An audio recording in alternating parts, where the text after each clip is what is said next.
السلام علیکم friends, welcome to classic entertainment channel. ہم امید کرتے ہیں کہ آپ سب خیریت سے ہوں گے اور مزے میں ہوں گے۔ اور جناب وہ شعر ہے نا کہ تھا جس کا انتظار وہ شاہکار آ گیا، تو جناب آج کلاسک انٹرٹینمنٹ چینل آپ کے لیے لے کر آئے ہیں آپ کے موسٹ فیوریٹ سزوار ناول سانسوں میں بسا ہے تیرا نام، جس کو فروا خالد نے تحریر کیا کی لاسٹ ایپیسوڈ، جس کا آپ کو یقیناً بے صبری سے انتظار تھا۔ جناب اس کہانی میں کے کرداروں نے ہمیں کبھی کبھی رلایا بھی ہے، ہنسایا بھی ہے اور کبھی ہمیں الجھایا بھی ہے، مگر اس تمام الجھا اور چھپن چھپی میں ہم نے اس کہانی کو بہت انجوائے کیا اور بالآخر اس کا اختتام قریب آ گیا ہے۔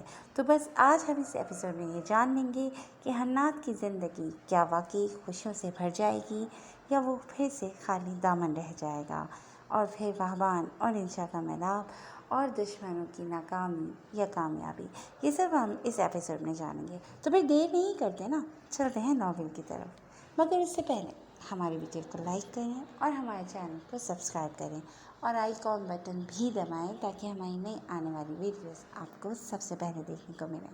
تو پھر جلدی سے چلتے ہیں لاسٹ ایپیسوڈ کی طرف۔ سانسوں میں بسا ہے تیرا نام، لاسٹ ایپیسوڈ۔ حنات اس کی سانسیں چل رہی ہیں، جلدی سے اسے لے کر ہسپتال پہنچو، میں یہاں سب سنبھال لوں گا۔ انشا تم بھی جاؤ یہاں سے فوراً۔ وہبان کے ہوش دلانے پر حنات آصفہ کے وجود کو باہوں میں بھرتا وہاں سے نکلتا چلا گیا تھا۔ وہبان! انشا تو وہبان کو وہاں دیکھ کر دوبارہ سے جی اٹھی تھی۔ ارد گرد مچے خون خرابے کی پرواہ کیے بغیر وہ سیدھی وہبان کے سینے سے جا لگی تھی۔ انشا یہ جگہ خطرے سے خالی نہیں ہے، تمہیں بھی اور اسی وقت یہاں سے نکلنا ہوگا۔ وہبان اسے سینے میں بھینچ کر خود سے دور کرتا کچھ اس طرح سرد و سپاٹ لہجے میں بولا تھا کہ انشا کو نہ چاہتے ہوئے بھی وہاں سے آنا پڑا تھا۔ وہ وہبان کی اب تک کوئی بات ٹالنے کا حوصلہ نہیں رکھتی تھی۔ انشا کو بحفاظت وہاں سے نکلتا دیکھ کر وہبان وہاں سے فرار ہوتے شفقت کو گردن سے پکڑ کر واپس گھسیٹ چکا تھا۔ میرے ملک کو تباہ کرو گے، جس کی خاک کے برابر بھی نہیں ہو تمہارا اب میں وہ حال کروں گا کہ تمہاری عبرتناک موت دیکھ کر آئندہ کوئی اس پاک سر زمین پر قدم رکھنے سے پہلے 1000 بار سوچے گا۔ شفقت خان مقابلہ کرنے کی پوری کوشش کر رہا تھا، مگر میجر وہبان حاتم کے جنون کے آگے کچھ ہی لمحوں میں ڈھیر ہوا تھا۔ میری بیوی پر گندی نگاہ ڈالو گے خبیث انسان، تمہیں اب کوئی شے دیکھنے کے قابل نہیں چھوڑوں گا میں۔ وہبان کے پڑنے والے بھاری بوٹوں کی ضربوں پر پورا ہال اس کی کراہوں سے گونج اٹھا تھا۔ انشا جو حنات کے ساتھ باہر تو آ گئی تھی، مگر اس کی دھڑکنیں اندر ہی اٹکی ہوئی تھیں۔ ان کی گاڑی ابھی بلڈنگ کے احاطے سے نکلی ہی تھی جب اچانک بلڈنگ کے مختلف حصوں میں ایک ساتھ ہوتے بلاسٹ نے انشا کی سانسیں روک دی تھیں۔ اس نے دیکھا تھا وہبان کے سب گارڈز باہر آ چکے تھے، مگر وہبان ان میں کہیں نہیں تھا۔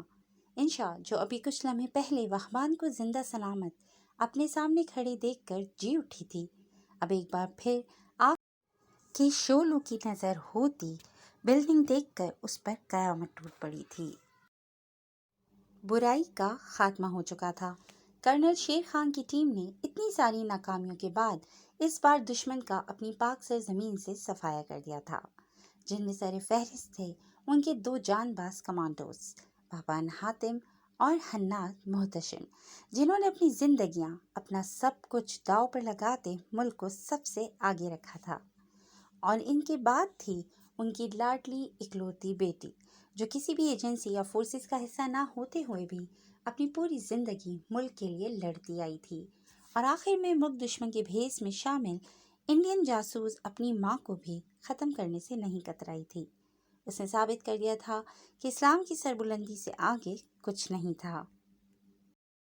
اسمارا اور شبیر خان تو موقع پر ہی ہلاک کر دیے گئے تھے، مگر شفقت خان کو ابھی کچھ دنوں کے لیے مزید اپنا مہمان بنانے کی خاطر پاک آرمی نے اپنے خفیہ مقام پر اسے پہنچا دیا تھا، جہاں اس کی اچھی طرح سے مہمان نوازی کی جانی تھی۔ حنات لٹا پٹا سا ICU کے باہر کھڑا تھا۔ وہ آج سب کچھ جیت کر بھی ہار گیا تھا۔ وہ اپنی